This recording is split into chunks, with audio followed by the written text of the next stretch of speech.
Coming in hot from Arizona, this is Trevor and Troy Howard. And you're on So Tell Us Time. You can have everything you want in your business. Sometimes you just need a little help. Every business owner would love to charge more for their services, but sometimes you can sacrifice long-term loyalty for a short-term profit. Creating the right rituals is key to your business having success. Are you tired of competing with your competitors? Guess what? You don't have to compete if you create. Hey everybody, welcome to another episode of So Tell Us Time. I am so excited to be here with you. My name is Trevor Howard. If you are a first-time listener, I am so excited to be with you guys. This is a podcast where we just help business owners. We share all of our knowledge. We've been around since 1998, doing business, multiple companies. We have had a lot of experiences. We have consulting companies, we have marketing companies, we have development companies. And so we have built a lot of systems and programs that help small businesses really fight that Goliath. We want to help the Davids fight the Goliath. We come from big business background, but we focus in on the guys that really truly need the help. And you know what we have found? A lot of loyalty. And so we are excited to say that we have clients that have been with us since 1998, which is phenomenal. And so we want to share all the experiences that we have had over all the many years. So today we're going to dive right in. I know for all of my longtime listeners, we love you so much. Troy's not here. And I told you last week that he would be back, and I promised he would be back, and we love Troy. But unfortunately, he and I are both still dividing and conquering. We are going through major growth right now. We've brought on 7 more employees, and it is phenomenal. But you guys still get me. So I hope that is acceptable to you guys. Troy will be back soon, but we are dividing and conquering. Troy has been at an event speaking. I'm doing an event this Friday and speaking. And so we are just going all over the place. But we still wanted to be here with you guys today. Troy sends his best. He sends his love. So today we're going to be talking about business breakthrough. Okay. I'm sure as a business owner, you have felt overwhelmed. You felt out of steam. You've felt like you're pulled in all these different directions. These are growing pains. It just comes along with business, but at times we feel like we're being crushed. And I know it. Trust me, Troy and I know it. In fact, we're feeling it right now. We feel like we're being crushed. But what a lot of times we don't understand, and where business owners fail and give up too early, is that you're being crushed, yes, but you're actually being crushed at the ceiling. You are being pushed up against that ceiling, and you are about to break through. You're going to break through. And when you break through, you're going to step into a whole nother realm that is going to be able to take your business to the next level. And so that is the thing that I want to say is a lot of times people give up too early. They just give in too early. They're about to break through that ceiling. They feel like they're being crushed. They feel like they can barely breathe, like they're drowning. Trust me, I know it. And this happens to businesses of all sizes. We have thousands of customers in 33 countries around the world, and we are currently there. We are being crushed at the ceiling, right? And Troy and I are feeling like we're holding on to everything with our fingers and our toes, and we're keeping it all together. But we are in major growth mode, and we are about to break through to a new level that is going to have a lot of breathing room. And so it's all about taking the right steps in order to not give up too quickly, to break through that ceiling, and to make it to that next level. So what do we do?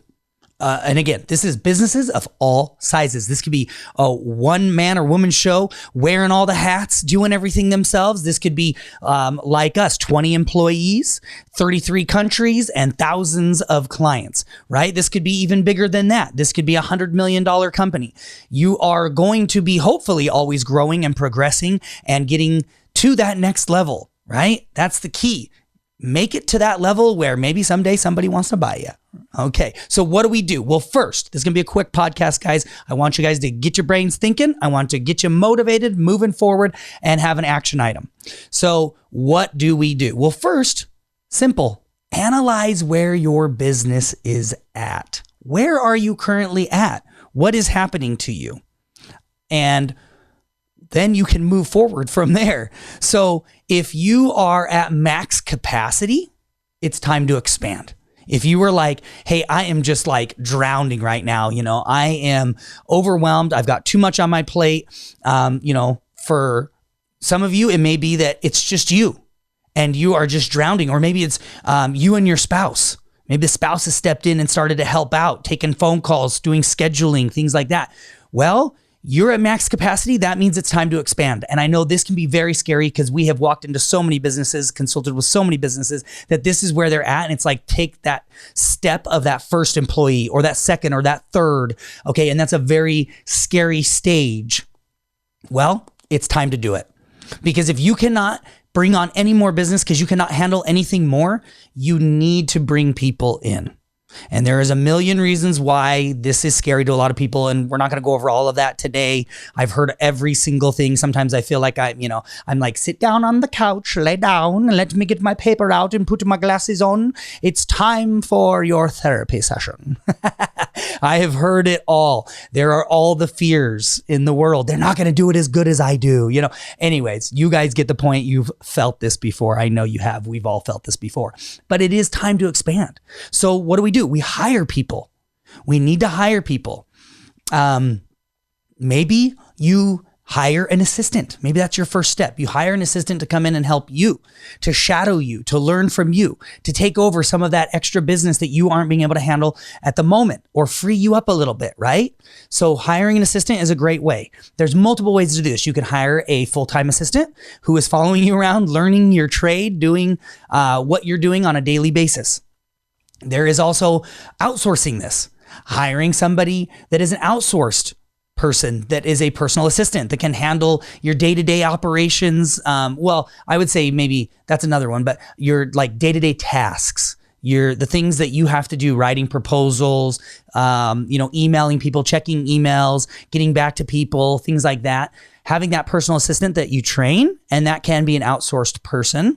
The other thing could be implementing automation. So maybe you could automate some of these tasks, some of these things. Your follow-ups for sure, texting people, emailing people, following up on quotes, things like that, easily automated. If somebody calls in and you miss that call, you can have automation text them back immediately. We've talked about this in some of our past podcasts, and that is a really good thing. So go back and listen. If you're a first-time listener, go back and listen to the past podcasts about automation. But there's a lot of automation that can be put into place for you that can take care of a lot of these things. If you are a larger business like us, we just hired an operations manager. So this is what I was talking about, those daily operations tasks. We just hired an operations manager to come in, take over everything that is day-to-day for Troy and I. They're going to be working with the employees, checking in, making sure that all of our day-to-day tasks are taken care of, making sure all the employees are taken care of, just running everything so that Troy and I can be working on the business. Okay. That's really important for us, especially. Some of you are going to need to be doing hybrid. You're going to need to be working on the business, but still working in the business. Troy and I are at a point where we really need to be working on the business and not so much in the business at all. We have enough people, and we are expanding to have even more people so that we can continue to do that. Because when we work on the business, we grow exponentially like crazy. In fact, Troy and I are like holding back the floodgates right now. We're like, oh, don't open up. So we're hiring more people like crazy. But implementing that automation, hiring more people, taking those steps to get the right people in the right place at the right time so that you can handle more. And then maybe even just simply hiring that assistant to take care of silly things like emails and all of that kind of stuff, reports, following up via text or email with clients. You can hire an outsourced assistant for that, or you can put automation in place, which is pretty sweet because automation works 24 hours a day. And there's a lot of amazing automation that can be implemented into your business. And then maybe for your larger companies, it's hiring that operations manager, because if you're the owner, you need to be working on the business and not in the business. So that's the 3 or 4 or 5 different things that you need to think about right now, because it really covers everything. First, you're going to analyze where you're at. Second, you're going to determine, am I at capacity? Like, am I doing as much as I can and probably more? Are we, even as a company of 20 employees, doing as much as we can and even more? Well, then guess what? We need to hire more people, right? And if you don't have automation built in, then you absolutely need to put automation in your business, 100%.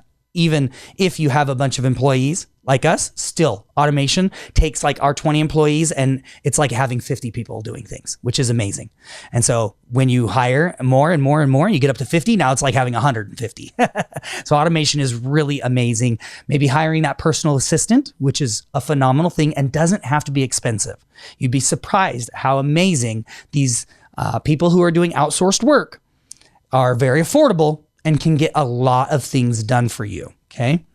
And they are skills. They have tons of skills. You can find people with all sorts of skills that you don't even have. So they can even improve upon your systems and processes, okay?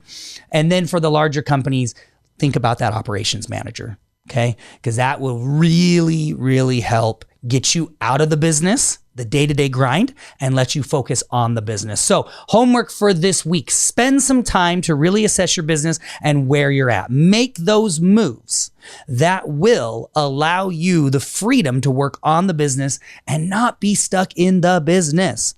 I can't stress that enough. So many business owners get stuck in the business. They don't expand the way that they should, and they start to fall apart. You get burnout, okay? You burn out. And when you can't handle everything that's coming in and you are at full capacity, you are going to start to fail.